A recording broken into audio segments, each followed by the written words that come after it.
So, good afternoon and welcome to the conference Conversation on Dissonant Heritage or Interpretation and Communication. First of all, we want to thank the association, the Italian Association for Urban History, in particular the president, Professor Elena Svalduz, and all the scientific and organization committee. We immediately leave the floor to Professor Marco Pretelli, which is here and as member of the scientific committee. So please and thank you. Thank you, Chiara. I'm here just on behalf of Elena Svalduz. She's at another event, so it's not possible for her to be here, but she asked me on behalf of Elena, to thank you for your participation in this conference. You know that the conference is about cities, and we are all really interested to know what's happening to your country in relation to the problem of preservation of heritage and all the other problems related to the future of Ukrainian cities. So, first of all, thanks. The floor is yours, so in the organizing committee. So, thank to Manuela, first of all, President and Leila, Chiara, and Lisa for this support. It's very important to have people speaking about the things all around the world, I think, in this period, and also in the future, because we hope to be part of your future. And I hope also, personally, hope that you will be part of our future, of European Union. Thank you so much for your participation, and we would work in this following 2 hours. Thank you.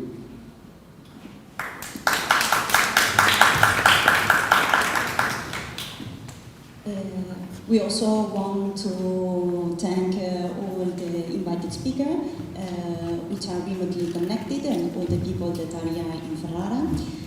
Let us briefly introduce this conference.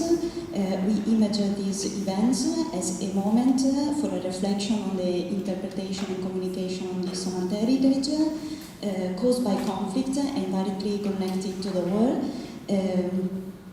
Cultural heritage that we are used to consider as a common good can often be an instrument not of social inclusion and democracy, but of division and also escalation of tension between still divided groups. We image these events as a conversation, and the keynote speaker will talk about the direct testimony on this topic, on this issue, by opening a window on the reality that they are experiencing, even as difficult as the war in Ukraine, and demonstrating their personal effort and also institutional commitment. But we don't want to take up any more time, and we can go to the heart of the conference with the first presentation. The first 3 speakers are from the Lviv Polytechnic National University in Ukraine, and we also want to thank Professor Nora Lombardini from Politecnico di Milano for establishing the contact, and we are really honored to welcome Professor Nora Krukrey. She's Vice-Rector for Education and International Relations. She's extended experience in managing national and international research projects, in delivering professional consulting and training support to Ukrainian and foreign companies, local authorities, and potential businessmen in knowledge management processes.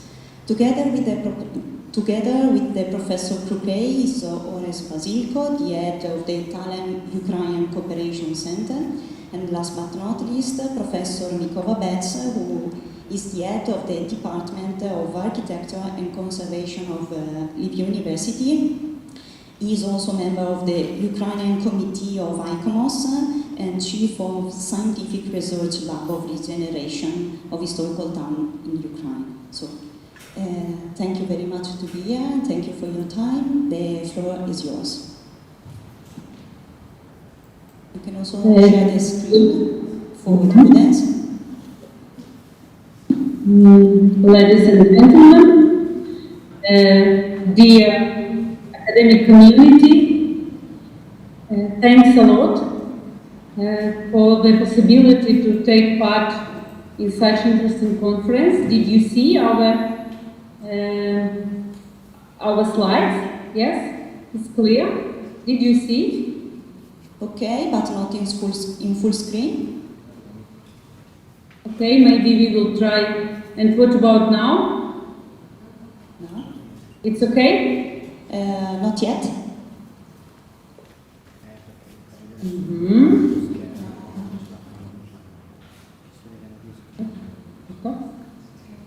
And this way? And now? You can Did you see? use the button near the Zoom, maybe? Did you see this? On this way? Did you see? Try to share, not from there, but the button on the right part, on the bottom part of the screen, next to the Zoom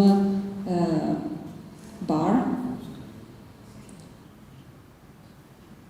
Bottom right part of the screen to go on full screen mode.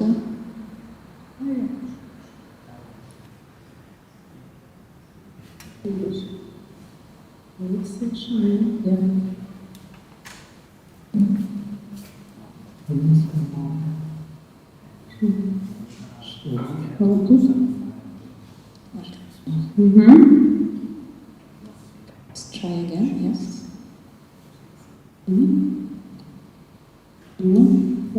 That's this way. Okay.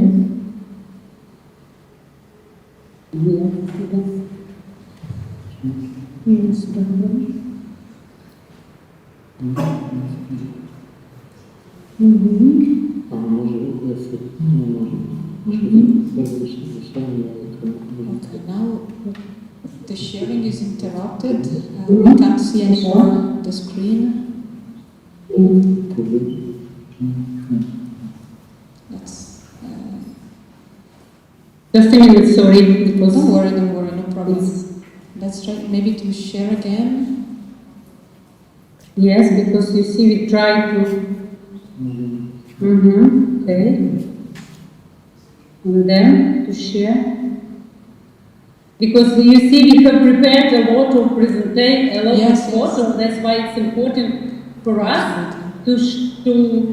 Did you see? Yes, now we see the screen. Okay, let's start. But maybe you can use the shortcut F5 to go full screen mode. Okay. So, and we will try to. Okay. Is it okay? Okay. Almost. Excuse me. Let's try to share. Giving a personal definition, I have just to ask you a question. You have to click on a button on the bottom near the progress bar of the Zoom. Near what? The Zoom on the bottom of the screen, yes, where there is yes. a minus and plus. Can you see 86%? Otherwise? Yes. Yes. Okay. On the left, you see a plus. Yes. Yes. On That's the that left, one. you see That a one. minus, and then a screen, a full screen presentation. You have to Okay. click on Now the it's screen not okay. presentation. This is no. Yes, Okay, perfect. perfect. Yes. Okay. So Thank you. let's start. Sorry for our time. No problem. Ladies and gentlemen, the academic community, thanks a lot for possibility to take part in this conference. We are from Ukraine. We represent Lviv Polytechnic National University, and on the screen you can see our team, 3 participants. And at the beginning, on behalf of all our academic community, of all our university, we would like to express gratitude for the solidarity of all European people, of all Italian people, with the Ukrainians in this difficult time of Russian military aggression. So you can see our agenda. In our presentation, we would like to tell you about Russia's war in Ukraine and its horror, and then highlight some historical references, Soviet methods of destruction of Ukrainian heritage. We would like to analyze the main approaches to interpretation and the main problem of conversation on dissonance heritage, especially in Ukraine, especially during the war.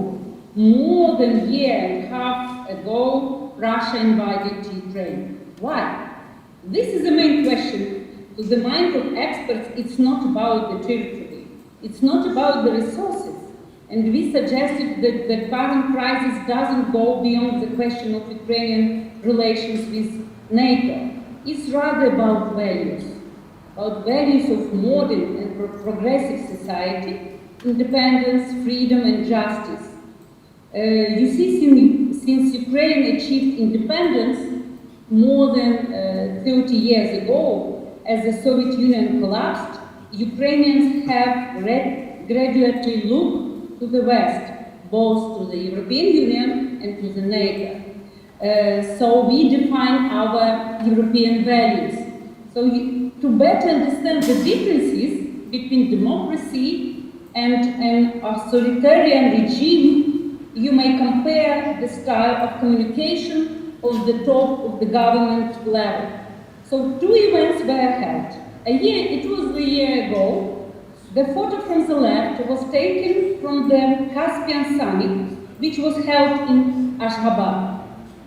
Appropriate at the same time, the summit gathered, you see from the left side, the summit gathered leaders from post-social countries, and the right photo was made on the round table of the European Council, represented the European Union at the last year's J7 summit hosted in Bavaria, Germany. And did you see the differences between values, between the style of behavior and different words? This war is not about Ukraine and Russia, it's about the world and saving democracy value through all over the world. We noted already that Russia's invasion of Ukraine threatened the global order premised on the right of states to determine their own political and economical life. Russian invasion of Ukraine at the beginning of the war is the biggest threat to peace and security in Europe since the Second World War. After 500 days of this war, 20% of Ukrainian territory was occupied by Russian invaders. Is that a lot? So you can see, you can compare, sure, it's a lot. It's almost 125,000 square kilometers, is much as 40% of all territory, for example, in Italian Republic. So more than 6 million Ukrainians have become refugees, according to the United Nations Refugees Agency, and some 6 million are internally displaced within Ukraine. According to the latest figures from the United Nations Refugee Agency, more than 9,000 civilians have been killed in Ukraine. The real toll, however, is fair to be much higher. Military causals on both sides of the war are difficult to establish and verify. The warring sides often estimate rival losses and are understood to downplay their own. The total amount of damage caused to Ukrainians' infrastructure due to the war is estimated almost $143 billion. Private houses, apartment buildings, dormitories, the most affected spheres by the war are still infrastructure industry, enterprise assets. Russia continues to destroy the educational institution of Ukraine. As a result of hostilities, more than 3,000 educational institutions have already been damaged or destroyed. Among them, secondary education, preschool, more than 500 higher education, damage caused by cultural, sports, religion objects, and more than 760 cultural heritage objects are destroyed and damaged. In Lviv, because we are from the Lviv region, we have only 2 damaged objects, because you see we near the European border, we far from the active war. But in the east, you can see Kharkiv, Mariupol, Donetsk, we can see significant destruction. Here are some examples. Damaged city, Chernihiv, as a result of shelling by Russian invaders, Chernihiv was destroyed by 70%. In this slide, you can see the photos from Donetsk region. You see in Kharkiv region, Skovoroda Museum. Skovoroda was the famous Ukrainian philosopher. His museum was totally destroyed by Russian weapons.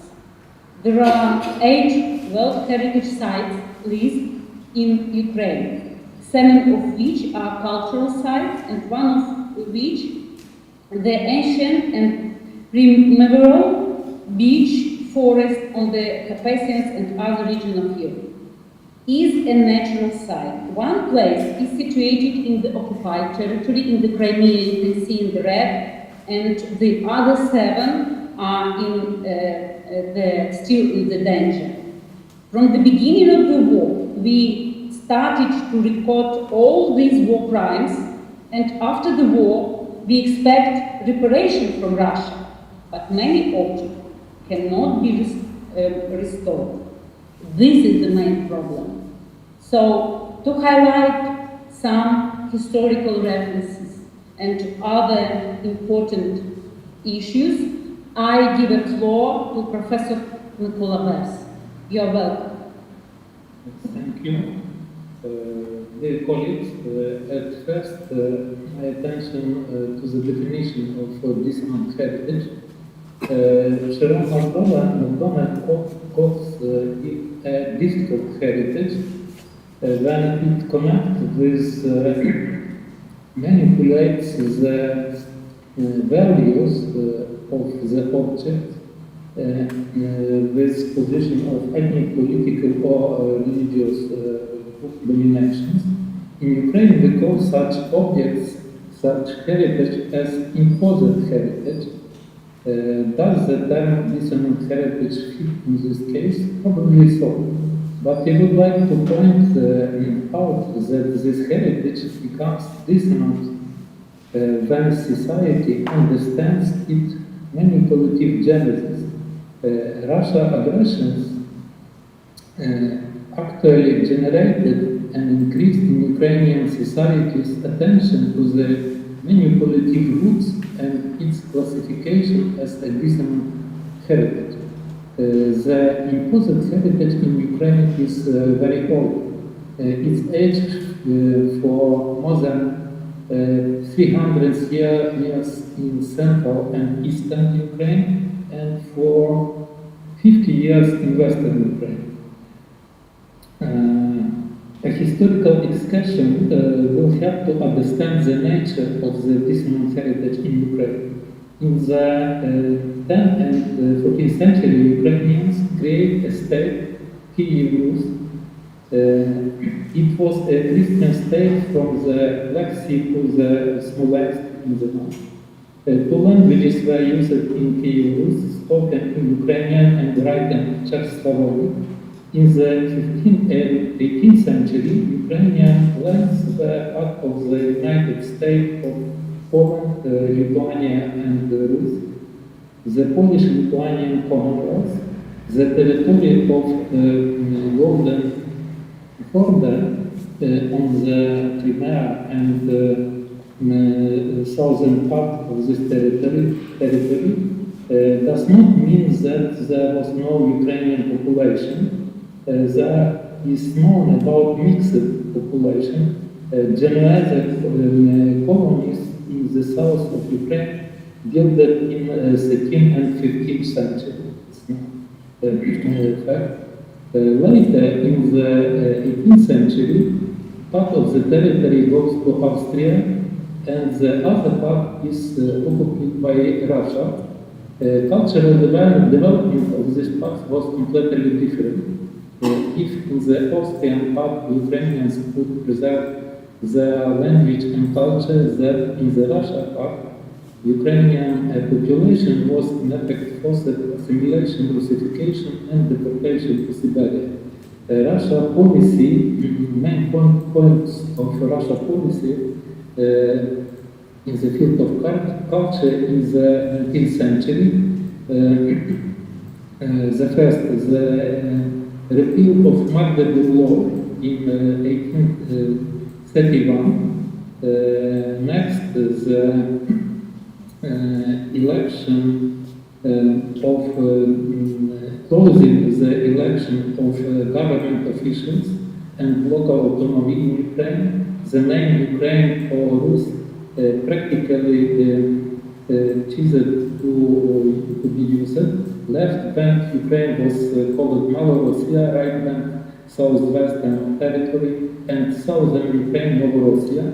Other repression against the Ukrainian cultural movement, closing the Sunday schools 1861-62, banned the publication of books written in Ukrainian language 1863, forbade quoting into Empire book in Ukrainian published abroad 1876, forbade teaching Ukrainian in primary schools this year, speaking Ukrainian on the stage of theaters and in government institutions 1877, so a policy of ethnicity was implemented. The scheme of Ukrainian ethnic group at the beginning of the 20th century is very informative on the connection with this information. The next examples, specific, unique Church of Assumption of Blessed Virgin from 12th and 18th century in the city of Volodymyr, rebuilt in the pseudo-old Russia style in the end of 19th century.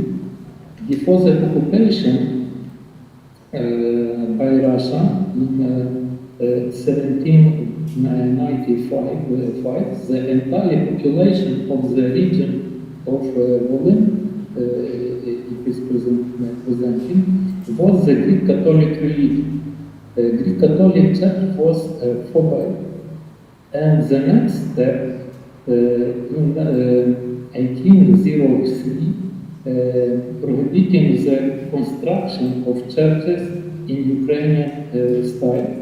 In the 30s of the 19th century, by order of Tsar Nicholas, his co-architect Tom developed an atlas of typical church drawings for using in Ukraine.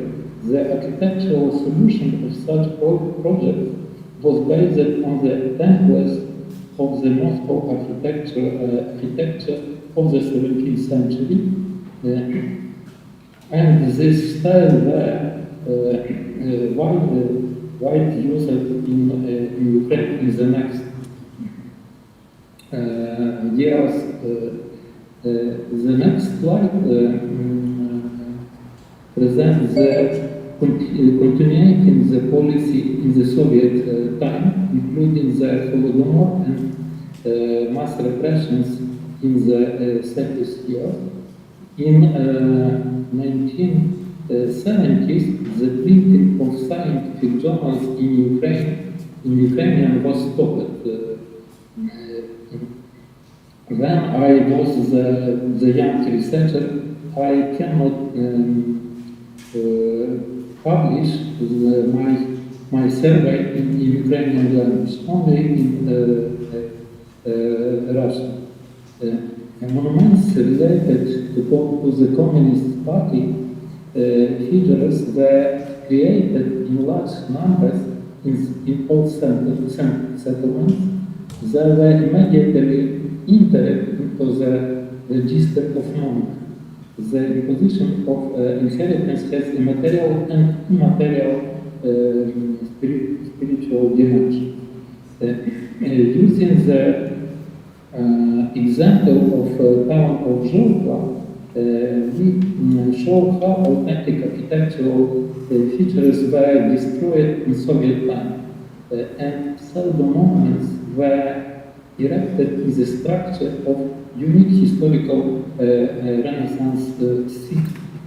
The city is next. The city had unique Renaissance elements,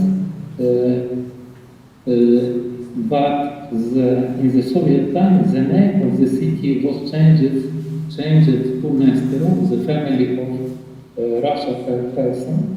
But Zholkva is connected, the name Zholkva is connected with Hetman Zholkevsky, so it is very important historical moment in the history of Poland, of Ukraine.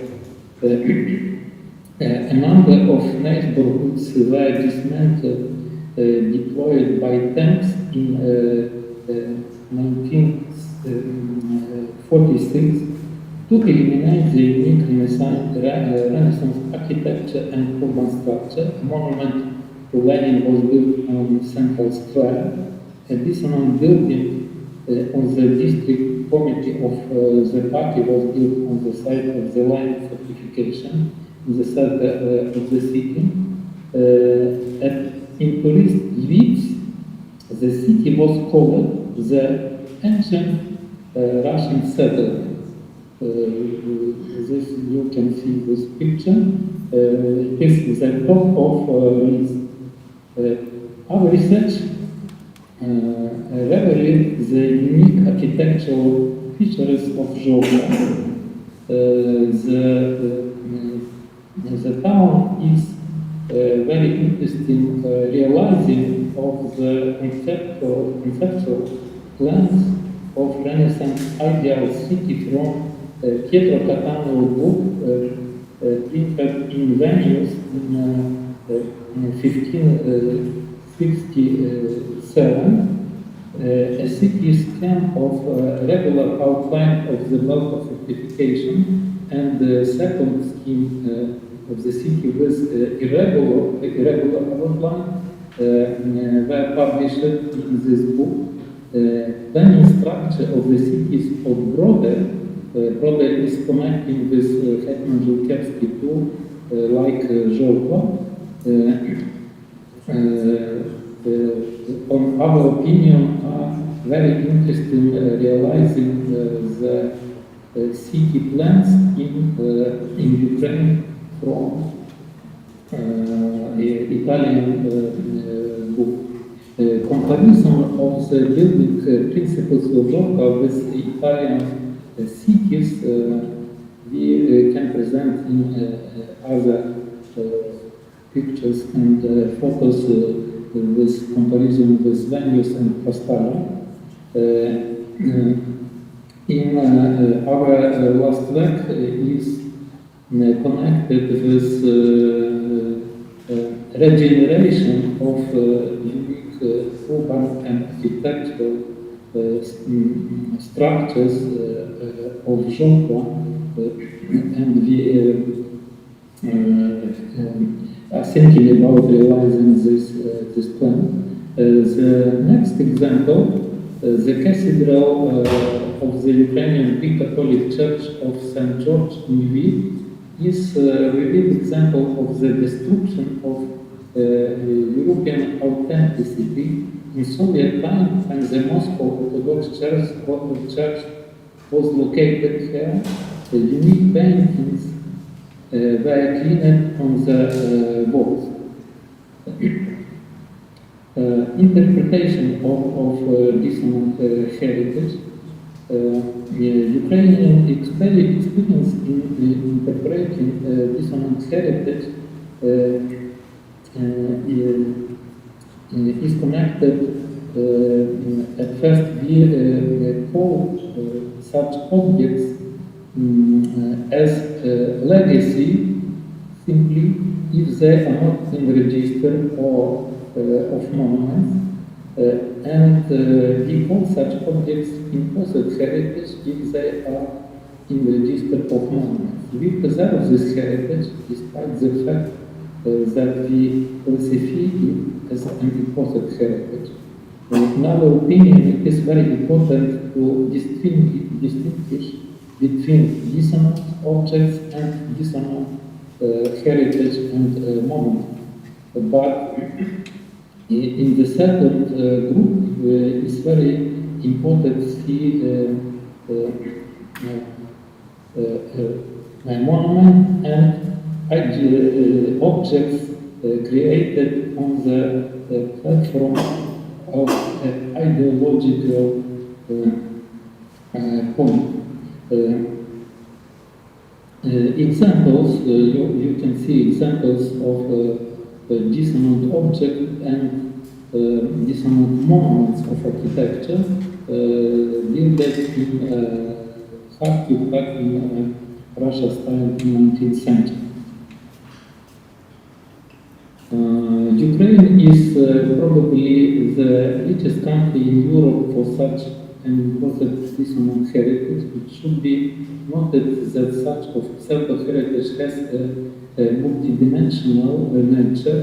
There are not only works of monumental art, but also architectural objects, literature, cinema, information, media, and everything else. Everything that is designed to impose other political, artistic, religious, aesthetic, and other values in the population. The interpretation of dissonant architectural heritage is a rather difficult matter. The Church of the Resurrection of Christ, 1775 in Slovenia, is very good example. The church was rebuilt in the 19th century in the Russia style, adding a belfry and changing the plan and decor. Often dissonant architectural heritage has been in manipulative traits that are visible only to a professional.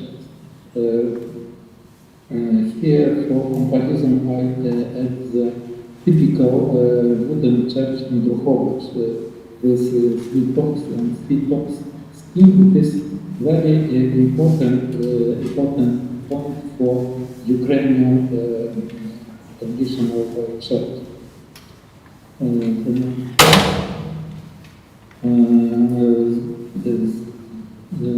The next slide presents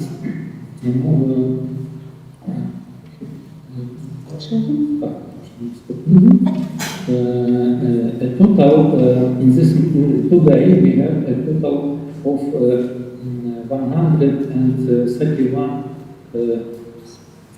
hundreds thousands of monuments in the register, but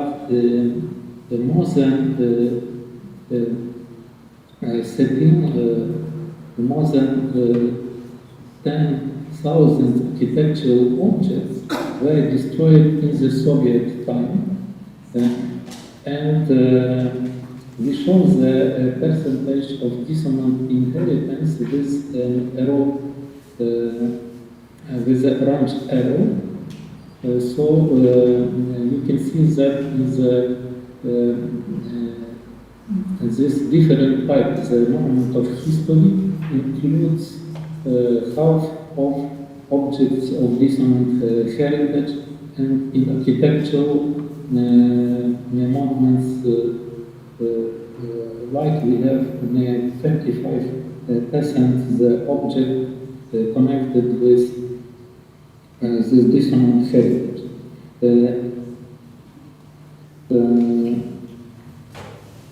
About the urban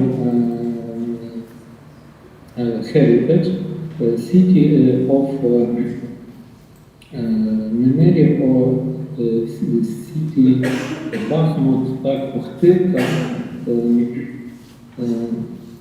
are examples of destruction of the unique urban structure of the city in 18th or 19th century by Russia power, destroying the unique fortification and scheme based on the Magdeburg Law on other features of the unique features of this cities. Please, next. Here is numeric and Soviet. Very interesting is example. The pages from a book from Register of Architectural Monuments from 1985 from Soviet time, and this is the Donetsk region, and that is in the Donetsk region, population is near the 5 million. There were only 10 monuments of architecture, of which 9 are the buildings of the one monastery in Svetohivsk. Here too, after 1985, several hundred monuments of Lenin, figures of the communist movement, etc., were entered into the register, and the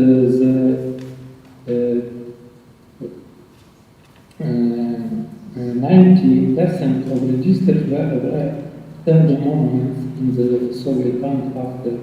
Like situation is in Luhansk and other regions. And my last slide is presenting the object realized from the National Program of Recognition of Outstanding Objects of History and Culture, accepted in 1999, and including stock object. It is the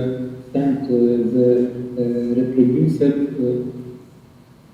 Saint Michel Monastery in Kiev, located near the dissonant objects from Soviet time, the building of Ministry of Foreign Affairs. Thank you very much.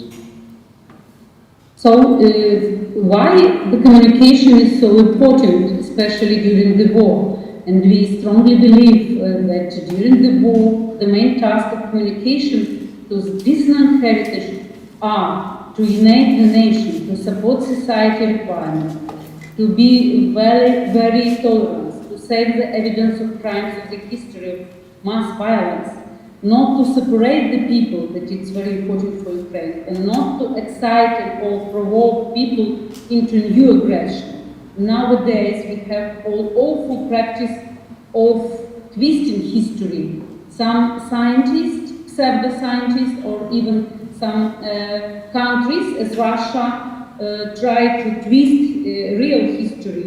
And the task of heritage is to help people understand the real history. And you can see the example, the world historian Timothy Snyder, his book, Bloodlands, Europe between Hitler and Stalin. It was published in 2012. He is a professor of history of Yale University, and Bloodland is a new kind of European history, presenting the mass murders committed by Nazi and Stalin's regime as two aspects of a single history. So all European people should know the real right and real issues about this period. So to fight the Ukrainian identity, as Professor Bers said, Russian regime used the sites with the destruction of identity. So you can see the example, the Our Lviv art palace located in our Strisky Park. Year of construction, it was in 1894. It was the largest brick building in the exhibition complex of the regional exhibition. This building was built in the nearest Renaissance style, and the sculptures on the pediment have not survived to this day, because in 1950-1952, this palace of art was rebuilt into a sport complex, and nowadays you can see this is our sport complex. Swimming pool, court for basketball, volleyball, handball, football. So yes, our students use this beautiful building, but it was with the destruction of our identity. And another symbolic example of using the site with the destruction of identity. Example, in Lviv you can see this Catholic temple, Church of St. Elizabeth, year of construction at the beginning of the 20th century. And according to that time specialist, this temple was described as the largest and the most beautiful Lviv temple in the modern era. You remember that we are in UNESCO list. We have a lot of such objects. And the greatest monument of sacred architecture of the historical era in the land of the former Polish-Lithuanian Principality. But during the Soviet Union, this beautiful building was used as a logistic magazine, and a lot of pictures and a lot of objects of this temple was destroyed. So we can identify 5 main approaches to dissonant heritage. First, to demolition or removal of object element. Then the second, to transfer to a special place. The third, to reconstruction of dissonant heritage. The fourth is conservation. And the fifth is the adaptation of dissonant heritage. So on this slide you can see the example from the Hill of Glory that was during the Soviet Union, and the example of removal or demolition of object element of remnant of communist symbols. This, you can see the photo also from Lviv, how we transfer dissonant heritage to a special place. Example, you can see that our Lviv City Council organized the Memorial Museum of Totalitarian Regime's Territory of Terror. This is the brand, Territory of Terror. And the location in our city, in Lviv, the main theme is the transformation of urban space as a result of Nazism and Soviet violence, the human experience in extreme conditions. So on this photo you can see how we transfer this dissonance heritage object to this museum, and the collection integrates example of visual art as a form of Soviet memorialization and propaganda in public space. So you can see also the different kind of this object. The third approach is the reconstruction of the object of dissonant heritage. You can see in our capital, Kiev, in the center, you can see the big monumental sculpture, Motherland, location in Kiev, in the right bank of the Dnieper, on the territory of the Museum of the History of Ukraine. The year of construction was 1981, and now it's time to reconstruct. So you can see this photo, you can compare the photo before and after the reconstruction. So you can see the fragments of this process. The fourth approach is restoration of the object of a dissonant heritage.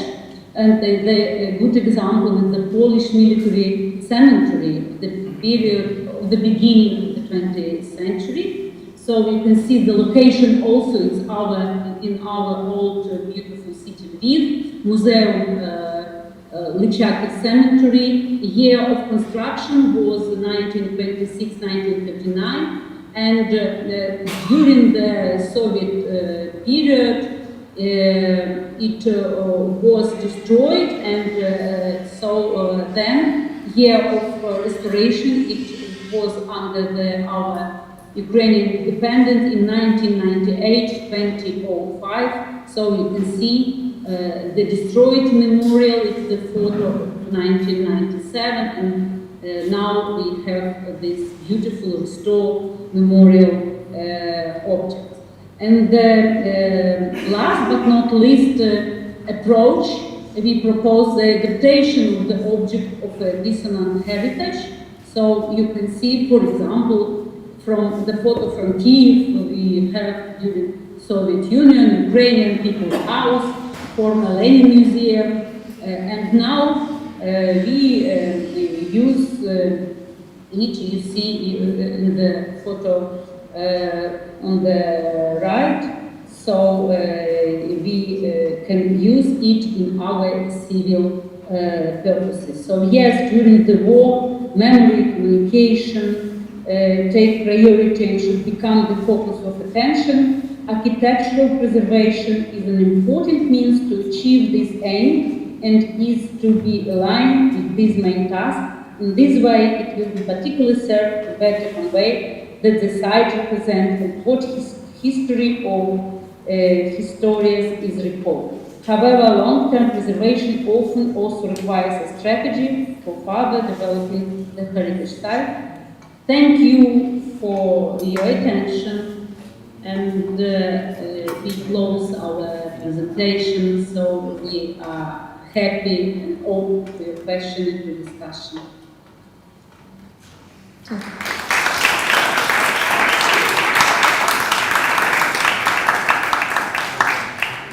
Thank you so much. Thank you for this really meaningful insight and for this providing us an historical perspective of what's going on nowadays, but also for focusing on possible approach, contemporary approach, and providing us really putting us in the art of what we are following nowadays from the newspaper, from social media. So thanks for providing us this wide spectrum of knowledge for understanding better what's going on in Ukraine.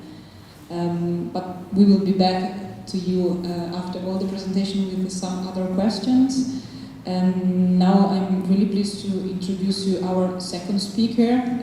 We really wanted to insert also the perspective of the military forces that are now deployed in this work of theater, that have an active role. And so I'm really honored to introduce you the first lieutenant, Julien Bidot. He's the joint curator of the Museum Center of Bourges. He's member of the Armée de Terre, so the army, the French army. He has a master's degree in history and heritage museum and multimedia, and he had completed the European Security and Defense College course on cultural property protection in France, Austria, and he also recently was part of the joint program prepared by Smithsonian Institution and the USA Army, the Monuments Officer Training. So I leave you the floor. Thanks for being here with us. Thank you so much for your introduction. Just for being the captain over is deeply sorry to not be there. He's actually training in Croatia, so he wouldn't manage to participate in this Congress. So I will share with you my presentation about it. Oh.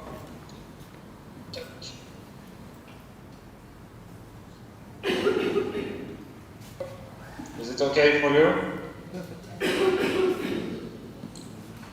Yes?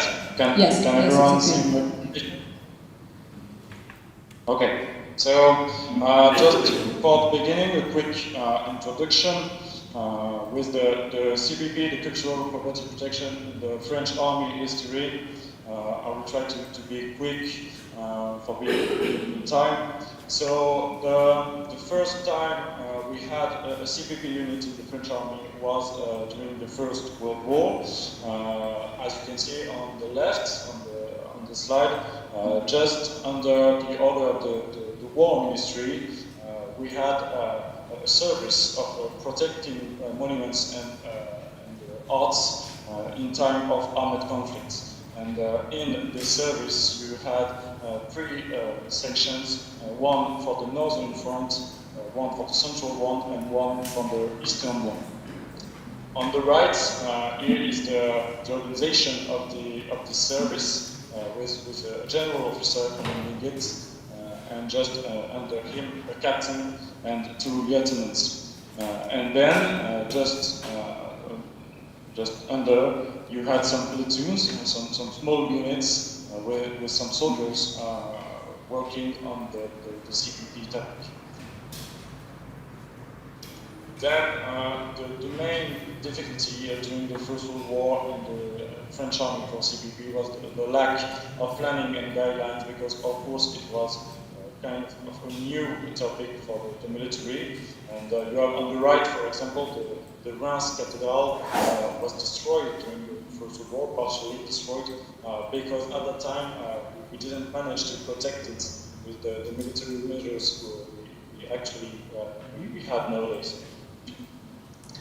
So in these different pictures, you can see some soldiers of the Commission for Outdoor Protection and the platoons I just talked about, doing some protection, evacuation, and the securization of the arts and heritage during the war. So here is on the left the organization, as I say, Ministry of War, Commission, the service, and the platoons. And on the right, their mission at that time, so evacuate, protect, consolidate, advise, stabilize, and repair the heritage was damaged during the war. And of course, all of this is declined with the memorialization process. Then quite of just some numbers, because at the end of the First World War, these platoons managed to save, as you can see on the left, 40,000 patrol youths, public and private, and more than 300 monuments. Then we pass to the Second World War with a monuments service. So I know, like everyone maybe know the movie, the American movie Monuments Men, and it's the most famous unit, but there was also a service in the French army at the time, directly under the order of the Army's General Staff, and was composed by mobile protection teams doing like the same work on the platoons of the First World War. So the organization is quite the same than the organization of the first service. But the hierarchy is kind of different, because under the Ministry of War, you have the Monument Service, was a pilot body, like it wasn't 100% finished, and the military personnel was reservists only. At the First World War, it was active duty soldiers, NCOs, and officers. In the Second World War, it's more about reserve soldiers. And we had at the time the mission of siege and inventory, preservation, and again the mobile and repair teams were the inheritance of the platoons of the First World War. So we have the organization, and here a little modification, because during the war they gained the missions of evacuation of movable cultural property, protection of immovable cultural property on site with some sandbags, wood, and everything you can manage to find during time of war, and of course the mission of temporary consolidate the buildings damaged by bombing, as we can still do in the French army. Then after the World Wars, we managed to continue this mission of cultural property protection in the French army in the Algeria War, because there is of course a lot of inalienable heritage in the northern Africa. And on the right, it's a picture of a mission not so well known for the French forces during the United Nations mission in Cambodia, where some French soldiers had the mission to protect the temple because it was under the Red Khmer period, and the temple was a target, were a target for this movement, and the French soldiers under the United Nations had the mission to protect it. Now I will speak about the implementation in the military activities of the cultural property protection in the French army. Just a quick example.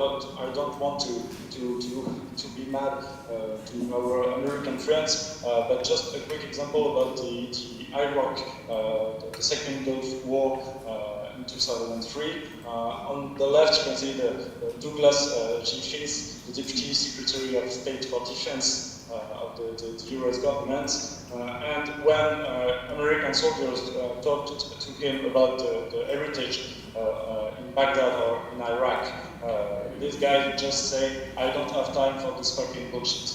So it's the example that the heritage for the military, the US military at that time, wasn't a topic at all.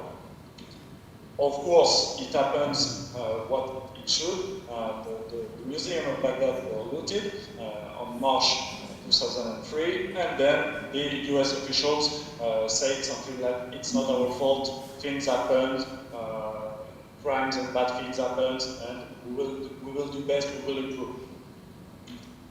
So how are we doing it now today in the French army? The cultural property protection isn't bullshit for us. Because it's part of the orientations given by the Joint Chief of Staff of the French Army since 2021, so it's kind of recent, but as we saw just before, it's an historical topic for us. And on the right, you have the cover of I can't say this, the quick guide, the useful guide for a French soldier for protecting cultural heritage in a military operation area. So how can we train our soldiers today and improve the implementation of cultural property in the French army? Of course, first by anticipate and prepare ourselves, by advising and supporting soldiers in operations, training and exercise, and collaboration. First, for the training, of course, there is three levels of trainings. The first one is for the cadets in the troops, with the basics, like how they can identify cultural heritage, what they should say to their commanders when they found it, what should be the quick reaction if they found it, etc., etc. Then there is the training for the specialists, like the legal advisors, who are the officers talking to the commander about the law, and for us the Hague Convention, of course, but not only that law. The CIMIC for civilian and military corporations, the US Army called this civil affairs, with the soldiers who are managing to improve the military governance in an area of operation. And they, of course, have a big topic with the cultural heritage, which is a big part of the national living inhabitants' way of life. And again, the expert training for us, the army trainers, we train ourselves 1 or 2 times a year, and we can go in military exercise, military operation, and do our job in areas of operation in a concrete military context. The CBB training is also for other specialists. I already talked about legal, but also with the Paris Fire Brigade, because firefighters in France are trained to protect the heritage in case of armed conflict or natural disaster. And engineers after the CIMIC, because like the Americans, the engineers can help us with the structural topic for the heritage buildings, how we can protect the building, where should we put the protections, how can we assess if a building is damaged or not, how deeply is it damaged, and what we can do. Training at the military level, of course, we are making exercise for the chief of staff and the commanders when they are doing some big exercise, like NATO level or European exercise. So as you can see on the map, it was a quick exercise where we pointed some blue shield protected control sites, and the French soldiers had to take it in account when they were preparing their operations. On the two pictures, you can see also in a training camp in northern France, where some buildings in the town the soldiers are training in combat, the blue shield on the walls. So it's also always a part of the training from soldiers to officers when they are preparing to go in external operations or going on security missions. And then a quick example of what we are doing for the soldiers, because soldiers usually play cards. So we, as our American and British friends, we developed a card game with some pictures, small pics and definitions about the Hague Convention and the protection of cultural property for the training, really simple way of the French soldiers. Now, CPP in military operation, why CPP is a topic for us and why it's important today. Because first, it increases the protection of troops. Here you have a quick example of a map of Afghanistan, where you can see on the top right the heritage sites on the yellow, and all the points in the other colors are the sites where some attacks, terrorist attacks, happened on the French convoys and the French soldiers. And after the French forces took the cultural property and the Afghan heritage in account on Afghanistan, the attacks went down really quickly, and it improved the protection of the troop by a lot. Then, to contribute to the understanding of conflicts and operational superiority. The example here is the conflict between Israel and Palestine. So you can see the blue points are all the cultural heritage sites referenced in Israel and Palestine. So you can see that this conflict is also about cultural heritage and identity, and it's the way, it's one of the ways we could use this topic in the military for the understanding of local conflicts, regional ones, or ethnical ones. Because it reinforces the credibility through influence, which is probably the thing we do the most in the French army. You can see here a picture during the Mali deployment of the French soldiers in the site of the SKS tomb, which was destroyed during the terrorist attack in 2013. And then the French forces cleaned the site, helped to the rebuilding, and put some panels, like you can see on the picture, for assessing its protected sites. And if you destroy it, you are in front of the law, the martial law. You can be condemned as a war criminal. To enable collaboration with authorities and populations, as you can see on the picture, you have on the left Captain Lebert, when he was in Mali, talking with some Malian officials, and on the right, when he was in the Askas 2 site. So there is the CPP is also a way for the French commanding officers to gain some connections and facilities to talk to the officials, local officials, because we start by working with them on the heritage, and then you can talk to a mayor, talk to a deputy, etc., and you can go to the big officials entering by the CPP door.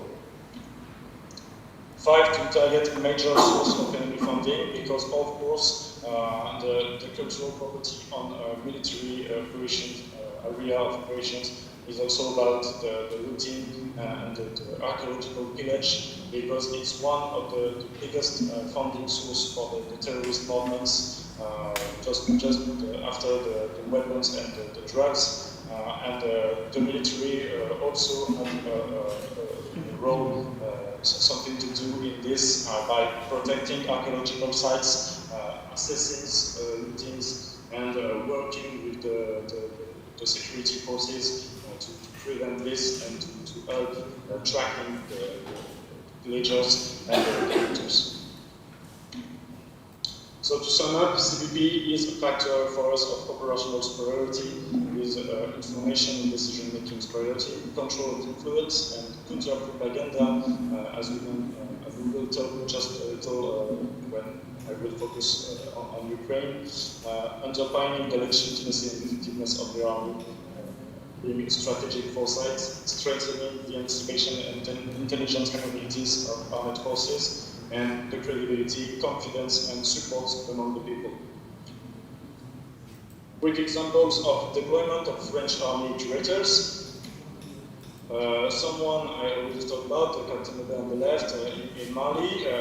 The thing which is interesting and important about this is that the captain wasn't deployed at the first time as an army curator. He was in Mali as an artillery officer, and because of his degrees in history and heritage, the French commanders tasked him with the mission to improve the CPP consideration of the French forces in Mali, and he quite make a switch between his artillery officer mission and heritage officer mission, and he worked a lot with the Malian officials on this subject, and was referring directly to the French forces commander, which was a general officer, and it was the first time an army curator was doing this, and it was the beginning of a continuing process until today. On the right, you have a picture from Central African Republic, where an army curator was deployed in 2018.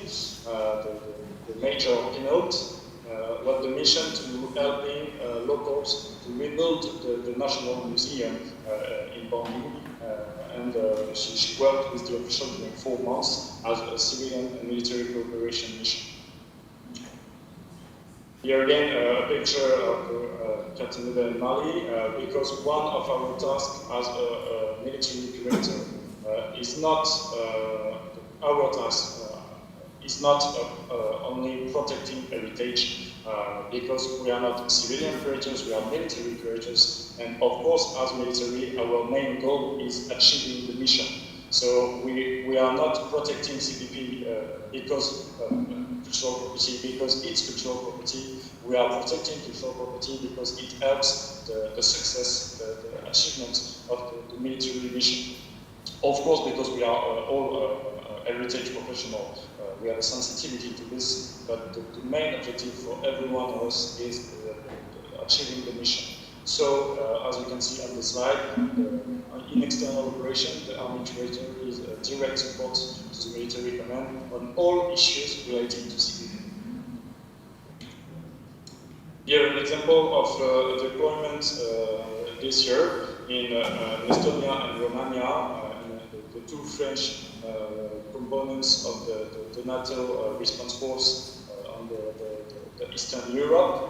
And as you can see on the picture, on the left, the guy standing is the Captain Courtois, which is who is an army curator, and he is looking at this wall where there is mosaics, because we found it in training places in Estonia, where the French forces were training to urban combat.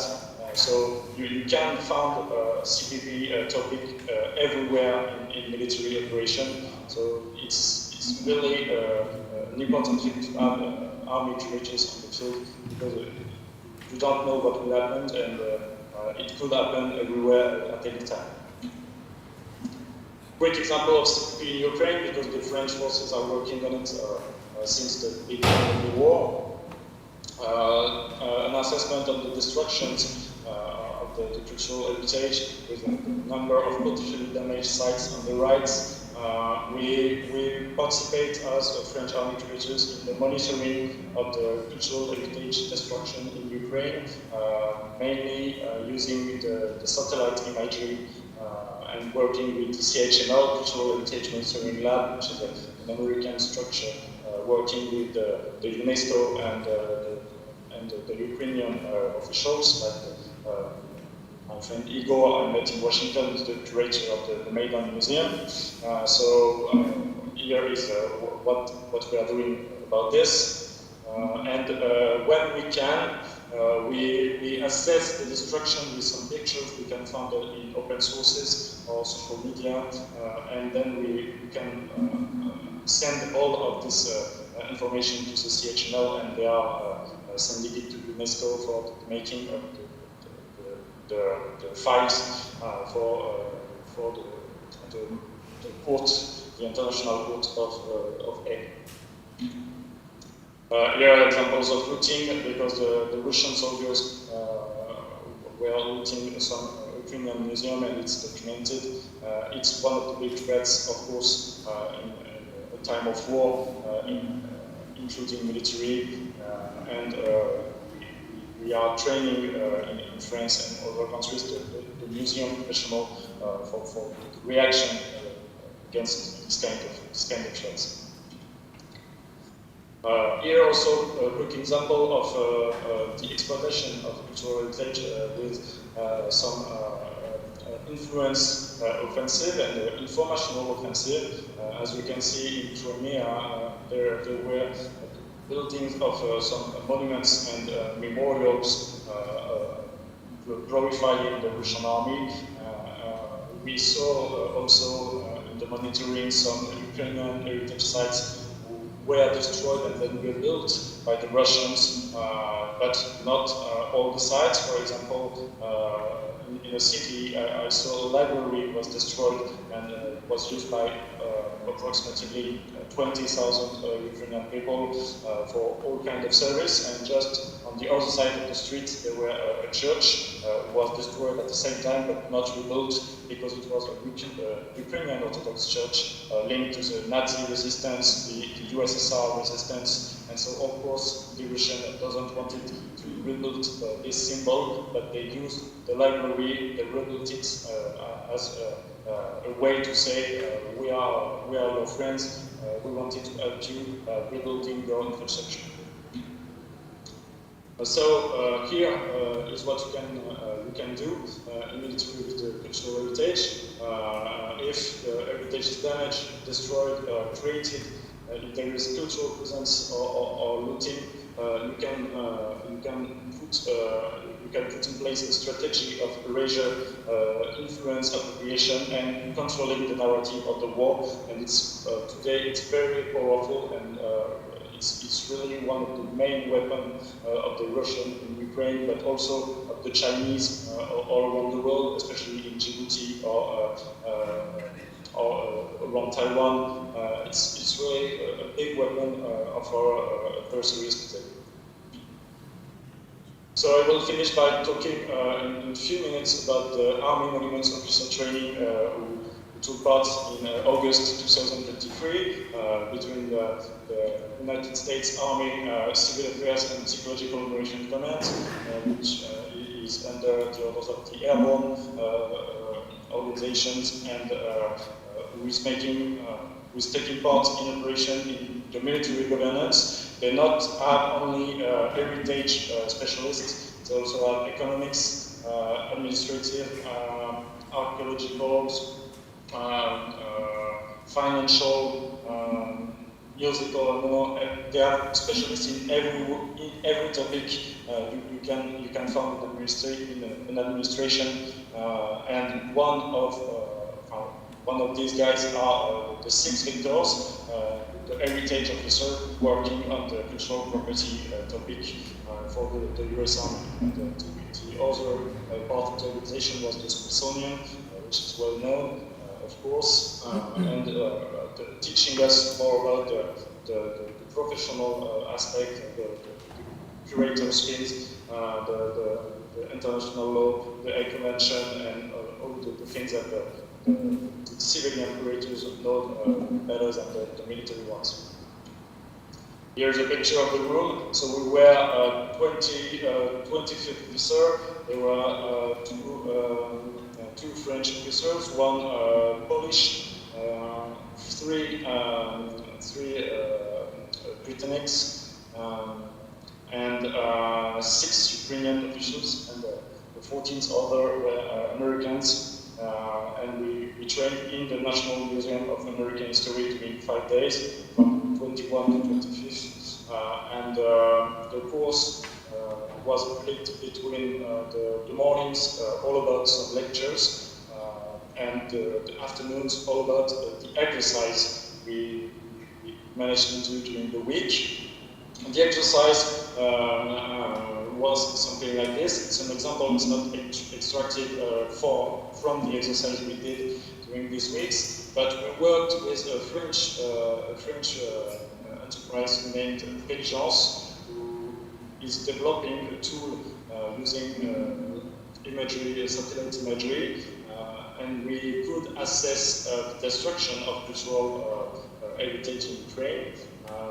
We had some alerts of ground activity on the heritage sites, and then with the date of the alerts, we could see the satellite imagery before and after the alerts, and we can assess if the site was destroyed or not.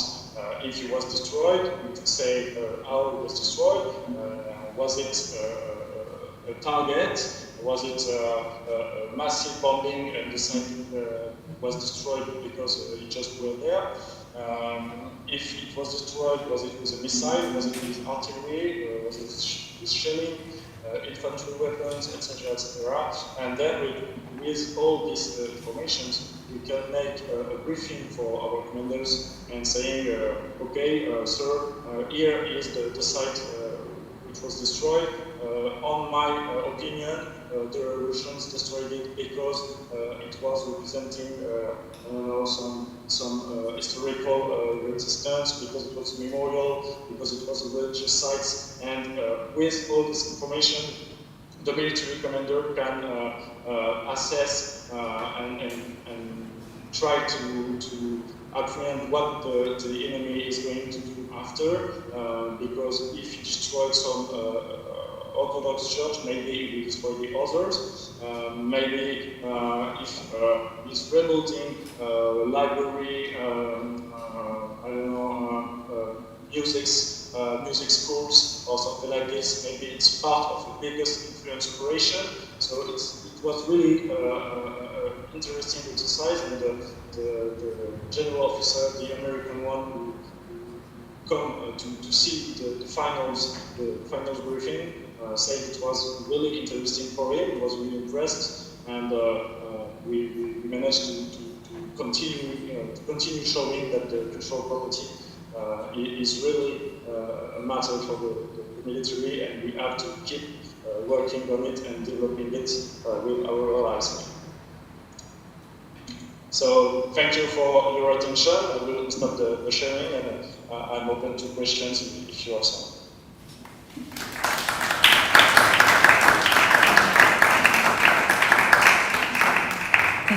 Thank you very much, Lieutenant Bidot, for your presentation, for showing us the military force perspective, your strong, complex but fundamental commitment and effort for the cultural heritage preservation in Army zone during time of conflict.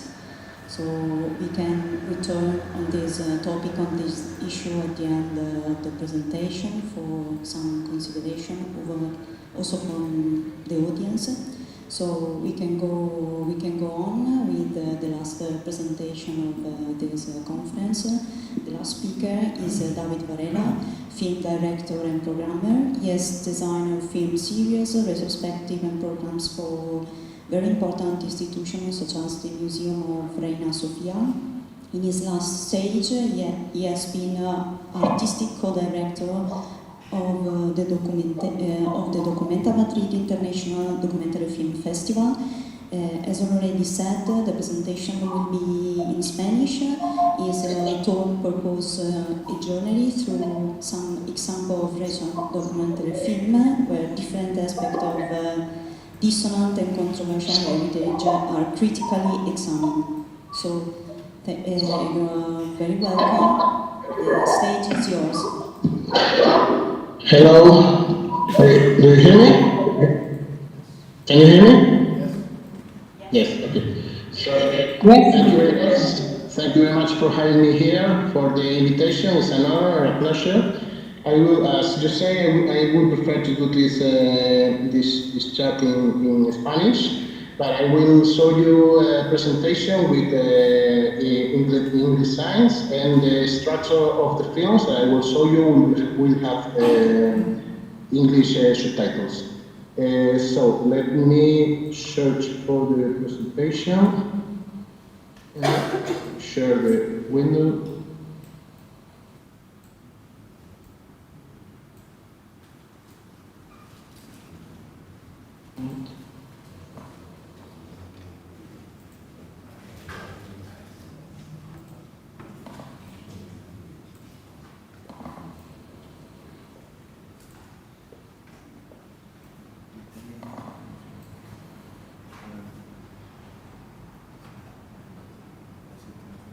Okay, can you see the presentation? Yes, we can see perfectly. Okay. Yes, we can see, yes. Right. I want to put it over. Now you can see it better?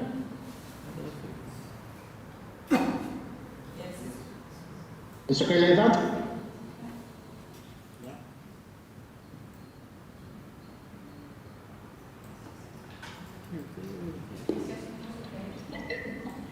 Okay.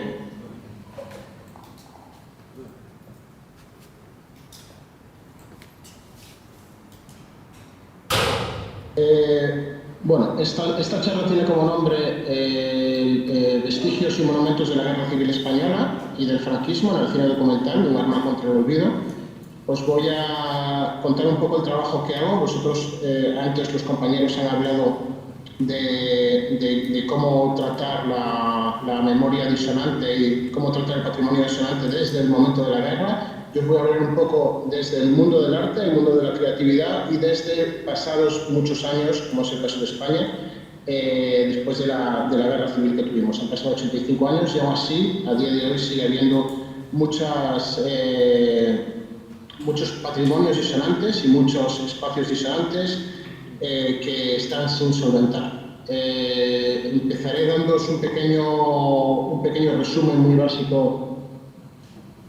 Empezaré a daros un pequeño resumen muy básico de lo que es la batalla de Brunete dentro de la Guerra Civil Española, que es una guerra muy importante de la Guerra Civil Española que sucedió en 1936, a julio de 1966. Sucedió en el 20 días a lo largo del mes de julio, de uno de los veranos más calurosos de la historia de ese momento española, del siglo XX. Le llamaron la batalla de la sed, porque murió muchísimos soldados y muchísimos bandos murieron debido a la falta de agua. Es señalable porque es la primera batalla en la que el ejército popular, o sea, el ejército republicano de izquierdas, hizo un ataque, se compuso el ejército e hizo un ataque.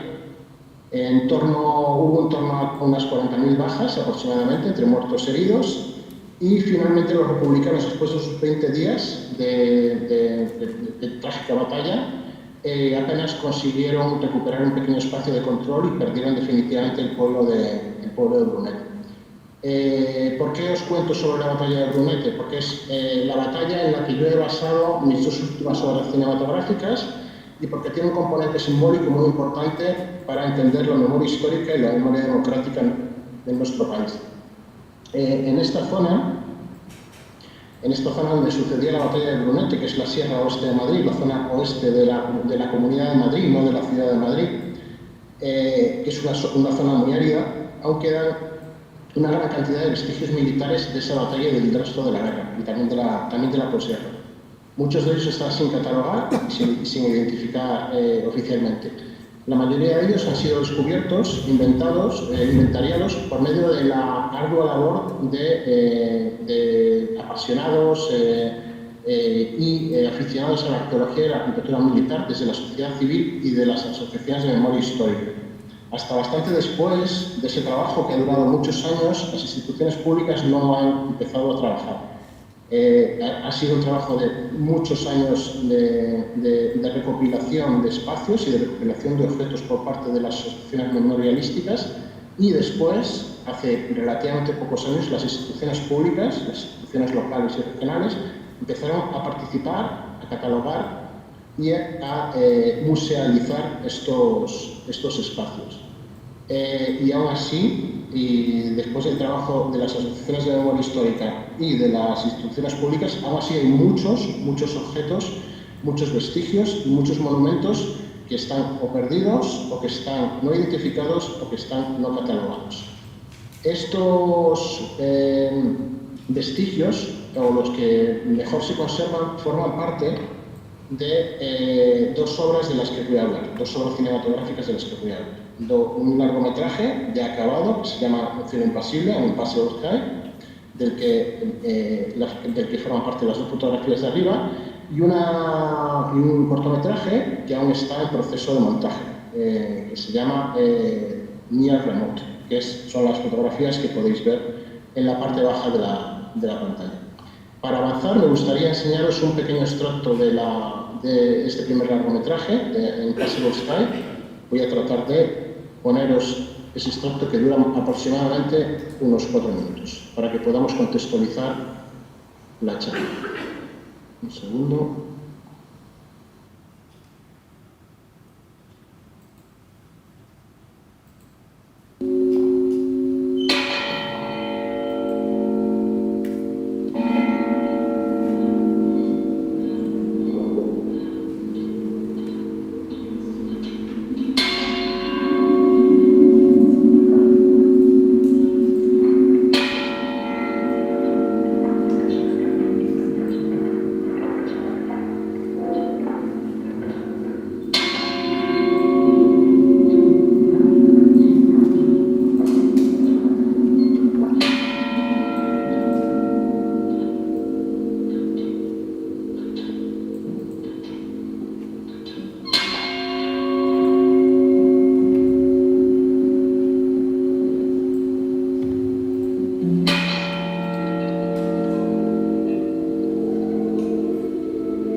Si no lo ves en un sitio como lo que ves en el colegio, el instituto, claro, sí, no lo percibimos, es que no lo percibimos.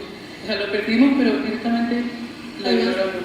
La historia es algo que, como se ve hoy en día en la mayoría de aulas, creo yo que es algo que la gente le genera tanto esa sensación de palo, y de uf, qué pereza, porque... ¿Pero por el hecho de ser de guerra no, o la historia en por la general? historia en general también, pero porque... Yo creo que también influye cómo se da. Porque, exacto, porque la ves muy como algo intangible, algo con lo que no puedes empatizar, es como te lo cuentan y vale. Pero una vez lo ves desde aquí ha pasado esto y una persona tiene que pasar por esto de verdad, es como que... En parte me gusta, cuando yo doy historia, me gusta jugar con eso, con la empatía, en plan, Pues, tus... a mí me resulta muy triste lo que estás diciendo, porque si de ello debo deducir que existe entre vuestra generación una cierta distancia respecto a la historia, ya no la de la guerra civil, sino la historia en general, me produce tristeza, porque no sé si vosotros estaréis de acuerdo conmigo, ¿no? Pero la historia, es decir, todo lo que ha sucedido en nuestras generaciones previas, son los que han provocado que ahora estemos donde estamos, para bien o para mal. Es decir, la historia es la causante de nuestra realidad. ¿No creéis que sería apasionante poder indagar en lo que ha sucedido anteriormente para explicar lo que tenemos e intentar mejorarlo? Siempre se aprende de los errores, no de los aciertos. Sí.